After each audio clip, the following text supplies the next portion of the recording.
Hello students, कैसे हैं आप लोग। क्लास 12th में हम लोग डिबेंचर्स में लास्ट वीडियो में हमने परचेज कंसिडरेशन के क्वेश्चंस किए थे। ठीक है, मैंने 21, 22 तक किए थे। बाकी के क्वेश्चंस हम लोग 23, 24, 25 सेम हैं, इसलिए मैं इस टॉपिक को छोड़कर पहले आपको कोलेटरल सिक्योरिटी सिखा रही हूँ। ठीक है, क्योंकि वो सेम क्वेश्चंस हैं, आप लोग इजीली कर सकते हो। यदि किसी क्वेश्चन में डाउट हो तो कमेंट सेक्शन में लिख देना कि कौन सा क्वेश्चन नहीं आ रहा है, वो मैं करवा दूंगी। अभी हम आज करने वाले हैं कोलेटरल सिक्योरिटी 29, 30, 31 और 32। ये टॉपिक एग्जाम में मोस्टली 90% आता ही आता है, कभी 2 नंबर में, कभी एमसीक्यूज में, पर आएगा ही आएगा। इसलिए छोटा सा टॉपिक है, सिंपल है, पर आना चाहिए। ठीक है, मैंने कुछ चीजें लिख ली हैं पहले से, ताकि वीडियो बहुत ज्यादा लंबा ना हो और चारों क्वेश्चंस मेरे फटाफट हो जाएं। तो सबसे पहले तो मैं आपको बेसिक बताती हूँ। देखो, हमने ये तो सीखा है कि हम कोई असेट्स खरीदते हैं और यदि हमारे पास पैसे ना हो तो हम लोग डिबेंचर्स या शेयर्स इशू कर देते हैं, है ना। हमारे पास रखे हुए शेयर्स या डिबेंचर्स हम उन्हें दे देते हैं, कहते हैं भाई कि अभी हमारे पास पैसे इतने ही हैं, हम इसके बदले में आपको शेयर्स दे रहे हैं। ये हमने परचेज कंसिडरेशन में समझा था। अब क्या है, मुझे बैंक लोन लेना है। बैंक लोन क्यों भाई? अभी पैसे की जरूरत है, शेयर्स में ऑलरेडी पहले इशू कर चुकी हूं, डिबेंचर्स भी मेरे पास हैं, अब क्या करें?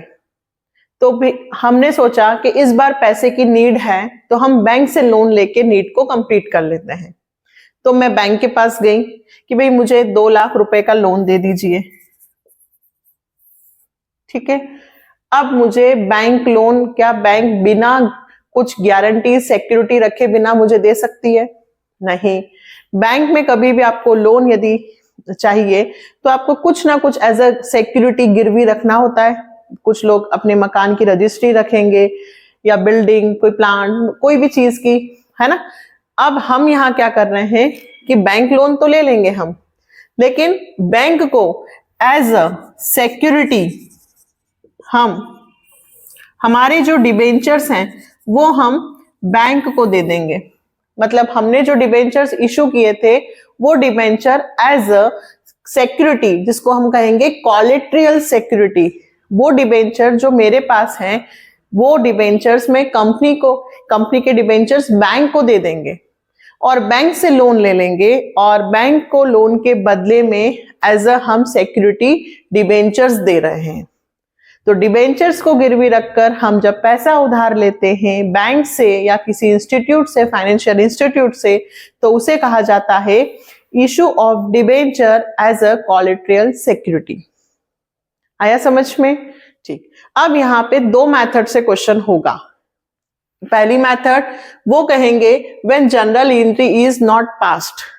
यदि वो क्वेश्चन में एक सिंपल सा क्वेश्चन दे और आपसे कहे कि आपको जर्नल एंट्री नहीं बनानी है, when journal entry is not passed, और यदि क्वेश्चन में कुछ नहीं लिखा है तो फिर आप कोई सी भी मेथड से कर सकते हैं। नंबर के ऊपर देखिएगा कि कितने मार्क्स का, यदि 4 मार्क्स का आ जाता है तो फिर दोनों मेथड कर दीजिए कि जनरल एंट्री पास नहीं करते हैं तो क्या होगा और जनरल एंट्री पास करते हैं तो क्या होगा। मैं आपको दोनों मेथड से समझाती हूँ। ठीक है, पहले हम क्वेश्चन को पढ़ते हैं, फिर मैं आपको क्लियर करती हूँ। बैलेंस शीट हमने शेयर्स में बहुत सारी बनाई है, डिबेंचर्स में भी बनाई है। यहाँ पे हमें बैलेंस शीट का एक छोटा सा एक्सट्रैक्ट बनाना है। अभी आपको समझ में आ जाएगा, सिर्फ 10 मिनट। चले पहले हम क्वेश्चन को एक बार रीड करते हैं। 29, a company took loan of 4 lakh from Bandhan Bank Limited and issued 8% debenture of 4 lakh rupees as a collateral security. Explain how will the issue of debenture be dealt with in the books of company.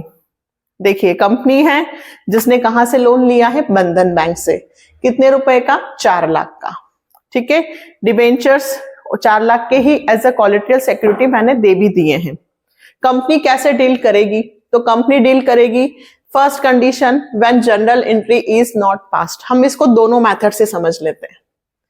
जब हमारी company journal entry पास नहीं करेगी तो वो direct balance sheet में बता देगी कि हमने कितने रुपए का लोन लिया। कैसे? सबसे पहले balance sheet extract, particular, note number और अमाउंट। लाइबिलिटी साइड में आएगा, लोन लिया है तो equity and liabilities. Share holder fund मत लिखना, शेयर कैपिटल नहीं लिख रहे हैं हम इस बार लिख रहे हैं non current liability, long term borrowing. ठीक है, बैंक से जो लोन लिया है वो हमने किस में डाला है? Long term borrowing. ठीक, 1 कितने का लोन लिया है बताइए? 4 लाख। तो यहां कितने लिख दूं? 4 लाख। बस हो गया। नोट नंबर 1 में 1, तो 1 नीचे लिखती हूं। लॉन्ग टर्म बोरोइंग, यहां पे मुझे डिटेल लिखना है कि मैंने लोन फ्रॉम कौन सी बैंक से लिया? बंधन बैंक। ठीक है, क्या? सेक्योर्ड बाय इशू ऑफ कितने? 4 लाख। ठीक है, रुपीस के हैं तो 8% से तो 100 रुपीस ही मानेंगे। तो यदि मैं 4 लाख का 100 से डिवाइड करती हूं तो 4000, secured by issue of 4000, 8% debenture of 100 each as a collateral security. ये हो गया, इसीलिए मैंने फिलअप छोड़ा है। बस आपको इन चारों क्वेश्चंस में अमाउंट ही चेंज करना है। मैं आपको ये सिखाना चाहती हूं कि एक बार आपने याद कर लिया, सिर्फ आपको नाम और डिजिट चेंज करने हैं। सभी क्वेश्चन ऐसे ही होंगे। फिर से बताऊं? अच्छा, यहां पे कितना लिखूंगी? 4 लाख। हो गया। ये लॉन्ग टर्म बोरोइंग नंबर 1, कितने का लोन लिया है? 4 लाख। कहां से लिया है? 4 लाख का लोन बैंक से। कौन सी बैंक? बंधन बैंक। वापस से 4 लाख रुपए लिखना है, ये टोटल। ये कौन सी कंडीशन है? जब जर्नल एंट्री पास नहीं होती है तो हमें इस तरह से क्वेश्चन करना है। क्लियर? अब second method, when journal entry is passed, तो मैं 2 एंट्रीज बनाऊंगी। फर्स्ट, मैंने बैंक से लोन लिया, मेरे पास पैसे आ रहे हैं, तो bank account debit to bank loan. मैंने कितने का लोन लिया? 4 लाख। ठीक है, लोन टेकन फ्रॉम कौन सी बैंक लिखूं? बंधन बैंक। अब भाई यहां पे जब जर्नल एंट्री पास करने को बोलेगा तो यहां 2 एंट्री बनाना, एक लोन लेने की, दूसरा मैंने लोन के बदले में डिबेंचर्स दिए हैं। क्या वो डिबेंचर्स अभी इशू हो गए हैं, उन पे पेमेंट नहीं, सिर्फ डिबेंचर्स दिए हैं। तो हम इन डिबेंचर्स को, अगर मैं डिबेंचर्स में मुझे पैसा मिलता है, इशू करते तो अपन क्या एंट्री बनाते थे? Bank account debit to debentures, application and allotment. अभी हमें पैसा नहीं मिल रहा है तो हम यहां की जगह सिर्फ लिखेंगे debenture suspense account. 11th class में भी पढ़ा है हमने, जब दोनों तरफ का आंसर मैच ना हो रेक्टिफिकेशन में, या जब हमारे पास 1 साइडेड एरर हो तो हम दूसरी जगह सस्पेंस अकाउंट डाल देते हैं। तो वैसे ही अभी हमने डिबेंचर्स तो दिए हैं बट अभी इन डिबेंचर्स का पेमेंट नहीं हो रहा है, इसलिए डिबेंचर्स को मैंने कौन से अकाउंट में ट्रांसफर किया है? सस्पेंस अकाउंट में। ठीक है, तो debenture suspense account debit to 8% debenture, issue of 4000 8% debenture of 100 each as a collateral security, 4 lakh. 4 lakh का मैंने लोन लिया है, 4 लाख के लोन के बदले में मैंने 4 लाख के debentures as a collateral security में रखे हैं। जब मुझे जर्नल एंट्री पास करने को बोले तो आपको कितनी एंट्री बनानी है? 2। फिर से फर्स्ट एंट्री, मैंने बैंक से पैसे उधार लिए, bank account debit to bank loan, liability मेरी इंक्रीज हो रही है। फिर मैंने डिबेंचर्स दिए हैं एज अ गिरवी, 4000 डिबेंचर 8% के हिसाब से 100 रुपए के 4 लाख हुए। ये डिबेंचर्स कहां ट्रांसफर करूंगी? डिबेंचर सस्पेंस अकाउंट में। अब इस कंडीशन में उसको नोट डाउन कर लेना पहले आप वीडियो को पॉज करके। अब इसके बाद भी बैलेंस शीट बनेगी, बिल्कुल बनेगी, दोनों ही कंडीशन में बैलेंस शीट बनेगी। जब जर्नल एंट्री पास करेंगे तो बैलेंस शीट में यहां क्या चेंज होगा? ठीक है, वो बताती हूं। तो यहां पे अब मैं इसको साफ करूंगी। जब जर्नल एंट्री पास करते हैं तो बैलेंस शीट में क्या चेंज होगा?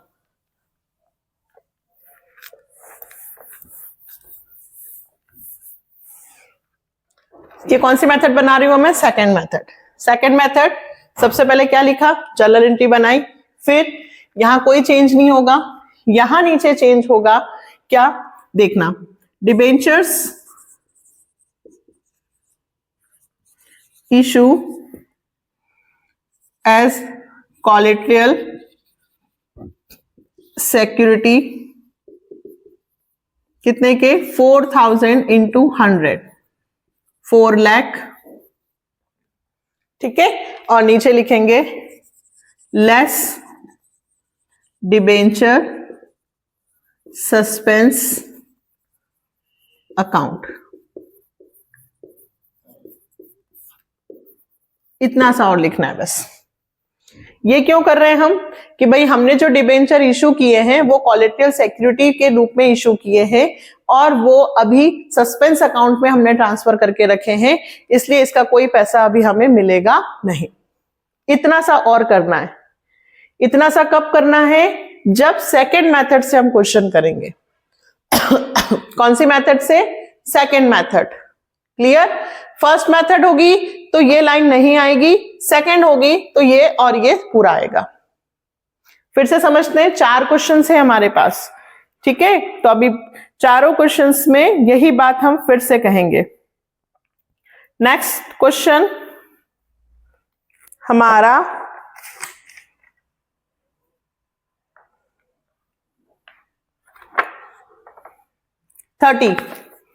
Best barcode limited took loan of 5 lakh. इस बार बेस्ट बारकोड लिमिटेड ने लोन लिया है 5 लाख रुपए का from a bank giving 6 lakh 9% debenture as a collateral security. देखिए, लोन कितने का लिया है? 5 लाख का, और गिरवी जो रखा है एज अ कोलेटरल सिक्योरिटी वो 6 लाख के डिबेंचर्स रखे हैं। पास journal entry regarding issue of debenture if any show this loan in balance sheet of the company. Pass journal entry मतलब कौन सी मेथड यूज करनी है? सेकंड। ठीक है, अब हम क्वेश्चन कर रहे हैं 30। 29 मैंने आपको दोनों मेथड से करके बताया, फर्स्ट मेथड से भी और सेकंड से भी। ठीक है, फर्स्ट मेथड में सिर्फ ये नहीं लिखना था, सिर्फ इतना सा लिखेंगे, और सेकंड मेथड में ये भी लिखना है और ये भी करना है, दोनों काम करने हैं। फिर से देखते हैं, 30 नंबर के क्वेश्चन में हमें जर्नल एंट्री बनानी है। हम कौन है? Best barcode limited took loan from a bank. तो हम बेस्ट बारकोड लिमिटेड है, ऊपर लिखिएगा in the books of best barcode limited. ठीक है, bank account debit to bank loan. कितने का लोन लिया है बोलिए? इस बार मैंने लोन लिया है 5 लाख, तो मैं यहां कितने रुपए लिख दूंगी बेटा? 5 लाख। ठीक है, और इसके बदले में मैंने जो डिबेंचर्स दिए हैं वो 6 लाख के दिए, तो यहां कितने लिखूंगी? 6 लाख। कितना परसेंट है? 9%, तो मैं यहां 9% लिख दूंगी।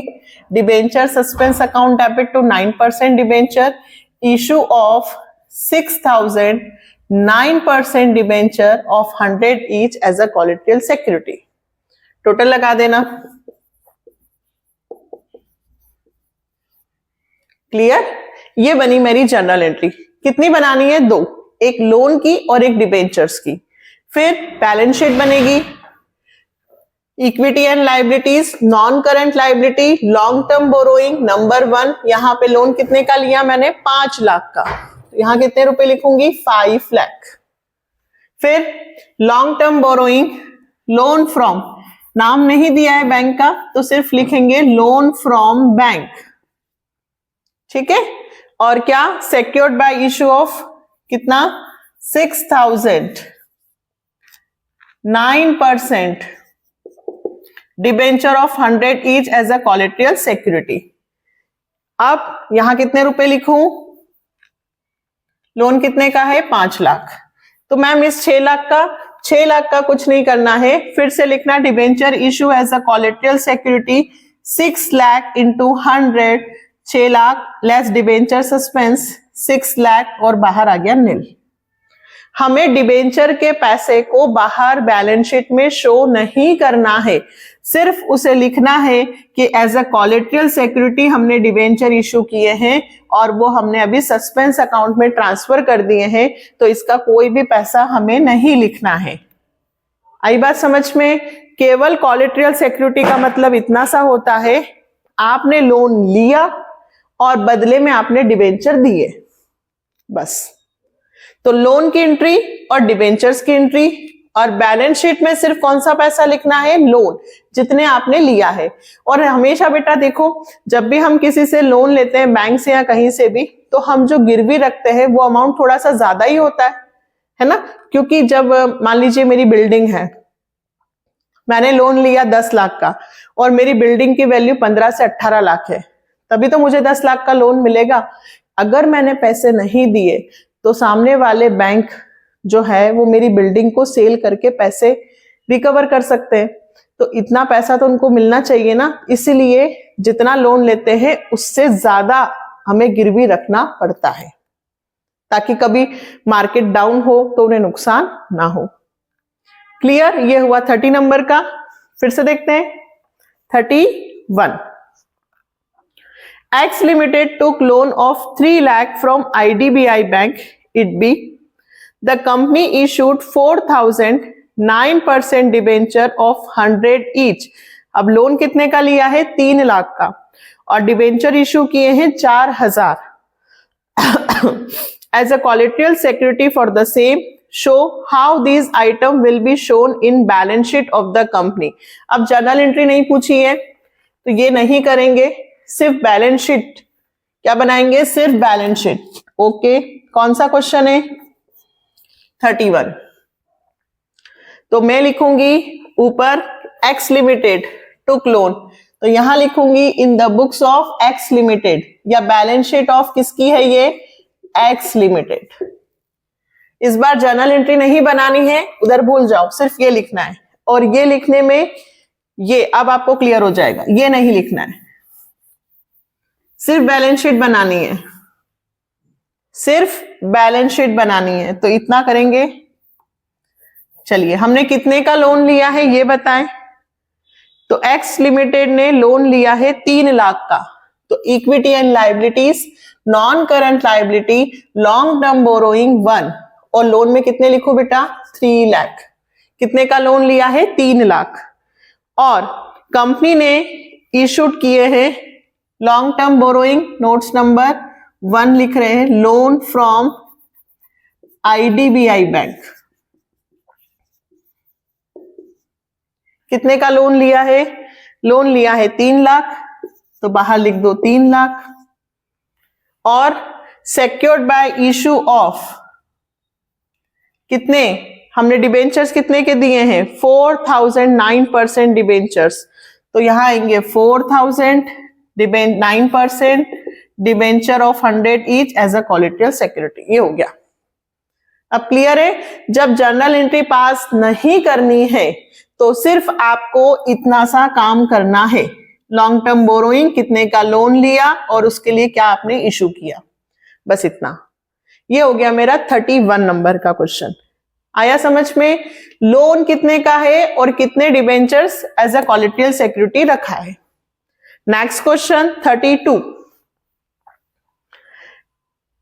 S Singh limited obtained loan of 5 lakh from SBI of India, 10% per annum interest.